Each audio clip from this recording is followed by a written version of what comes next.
introducing me. Hi, my name's Kirby Rudolph, and this is Kim Crystal, my beautiful caricature wife, and we just wanted to introduce this small clip of some of our tutoring sessions and one-on-one stuff for the Caricature Bootcamp.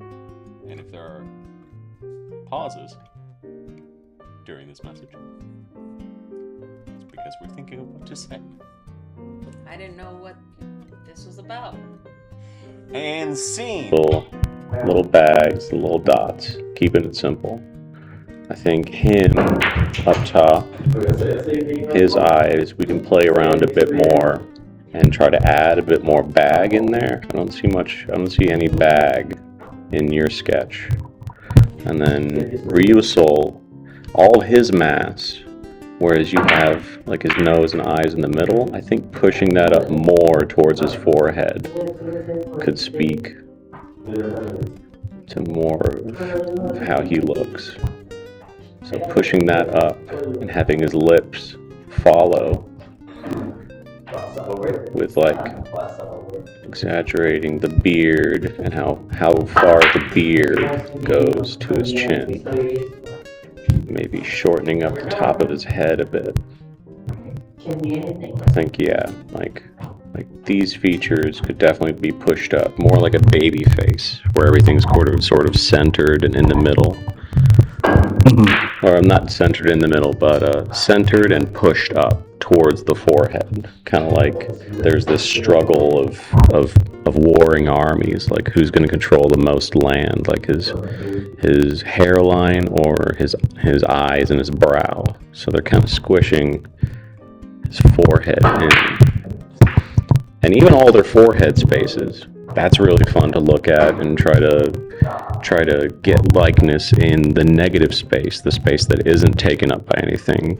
Like we got his more triangular, his more rectangle and full, but the way that his face is framed by his hair kind of gives it this like solid all the way around shape.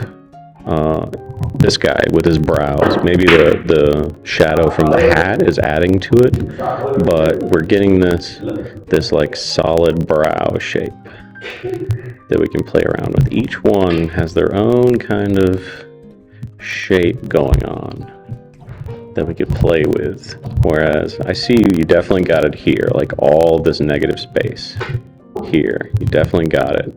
Him, especially there. Ryusol, I think, is the one that's missing that, like, little trapezoid worth of space. And this guy here.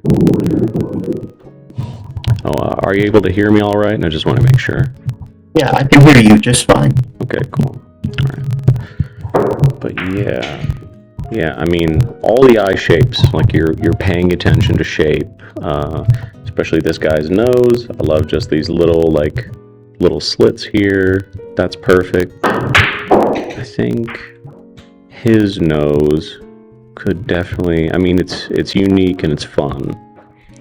I think some nostril could be good. I agree. Nostril there. And whereas his nose is kind of big, like it's not too big, I think more the focus should be on his eyes and eyebrows, because he's got this kind of like triangle thing with his eyes, and then his eyebrows are like where most of his personality is. Very expressive, kind of pushing up into his brow, and his mouth pushing up into the nose. He's even got some of that like crinkle that people get when they push their mouth up.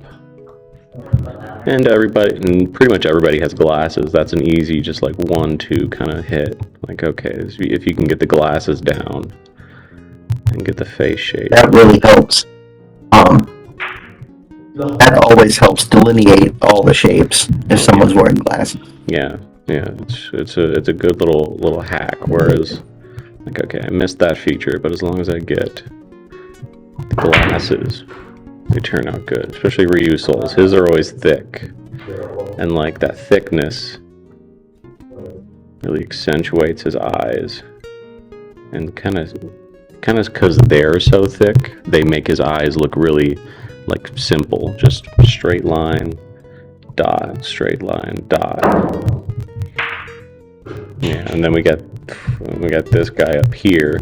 His eyes, I think, are open the widest.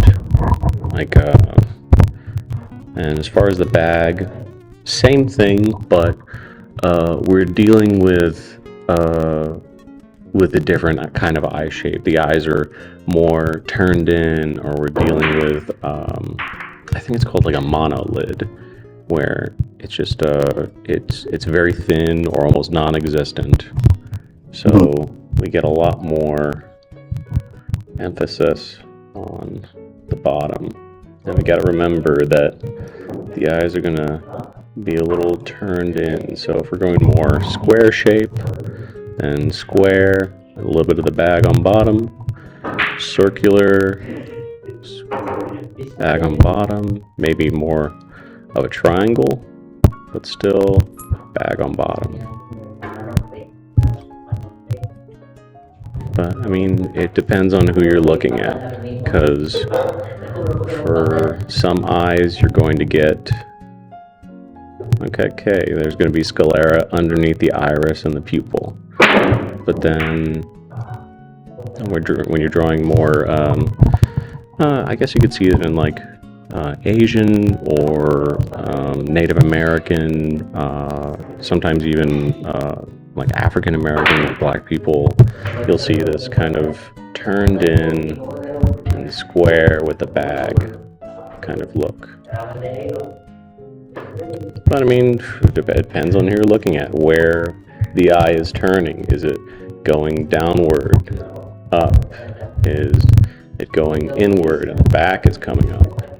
Depends on which shape you're trying to get or use and what you see. And sometimes you kind of just gotta make a bold choice, like, okay, I'm going with square, or I'm going with round. Yeah. His, I think, definitely you wanna, like, these features should be smaller, and then his eyes should take up the most exaggeration, the most. He's got a lot of space between the bottom of his nose and his upper lip, too. I think all this feels like it's ripe for something. Yeah, that philtrum there. So we want to accentuate the philtrum. And best way to do that would be just, here, let's say that's his nose, those are his eyes, and then philtrum, kind of have a curve to the lip, and then philtrum can be like that. If we're doing like super cartoony. So we want the philtrum to be almost like a physical thing pushing down on the lip. Yeah. Like that. I can see that. Yeah, the more space we put in between them, the more like a Dr. Seuss character kind of comes out of it. But yeah, that's exactly what it looks like. I was trying to pinpoint where I had seen that before, and that's it. Yeah, that's Dr. Seuss. Yeah, and the important thing is a conservation of mass. So we're having the philtrum push down. So we're having the mass follow it, putting more mass in the top lip. Less is going to be in the bottom lip. But then all the cheek and the chin, all that weight is going to be down here towards the bottom. And then towards the top, it's going to get a little thinner. And things are going to be more squished together because like everything's being pulled downward. So that means everything up top is going to be, it's your water balloon kind of physics. All the weight, they're being pushed down, everything on top is being pushed in, like you got this invisible grip kind of around the top here, squeezing. Squeeze. Imagine that it's like a water balloon or a piece of clay. All of that is being squeezed in, all that weight is being pushed down here. But, I mean, we don't add too much lip, so shorten it up like that, or bring it out more, give it more of a shape, more of a square. Have that philtrum. You want things to feel like they're made of clay or building blocks. When you draw simple and cartoony, you want things to be simple. If you can, in your head, sculpt it out of clay, just every little piece has to feel like it's being sculpted in your brain, and you're able to turn it around, and well, how would it look like this way? How would it look like that? Every little bit.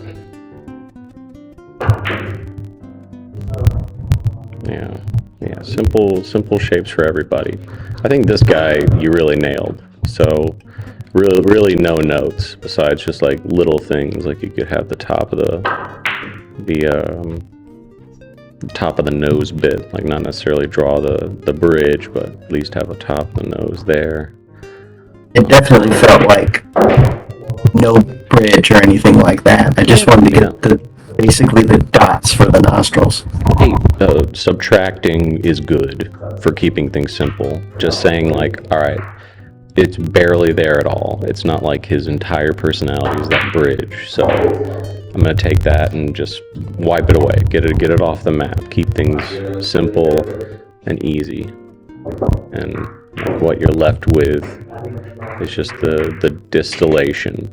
It's like if you were making anything or cooking something, you want to reduce it down into its main ingredients. Pack in as much like visual flavor as you can. Keeping things simple. Yeah. I mean, even I especially like the bag you did under this one, under these, because I really feel like he's definitely. I felt like you can really see that the lower lid is prominent. I feel like with some strokes, like some line weight, it could be, you could accentuate it a bit more, like that, and have the lid come in. But that's just make it maybe a bit too flowery. A couple of different ways to do it. And I think definitely turning them, it would take me a couple of times to really figure it out, like a couple of sketches through to try to like accentuate that and get it down to its essentials. But I think you definitely like got it right off the bat. Proportionally, with exaggerating, I think like he's the best one. All these other guys, it's just like little things, like squashing and stretching and moving things up and over. Yeah. So definitely, like, these are great. Hi there, one last note. If you do want to check out the rest of this video, the full thing is up on Patreon for the $10 a month members, the survivalist tier. And again, if you want to see the whole thing, it's about 2.5 hours long, and it's on there. Otherwise, you can join the other ones. You can get stickers, get shout outs, and access to digital downloads of all of our lessons and practice sheet. Ain't that right, Kim? Yep, Kim says all right. Anyway, thank you very much for watching. Bye-bye.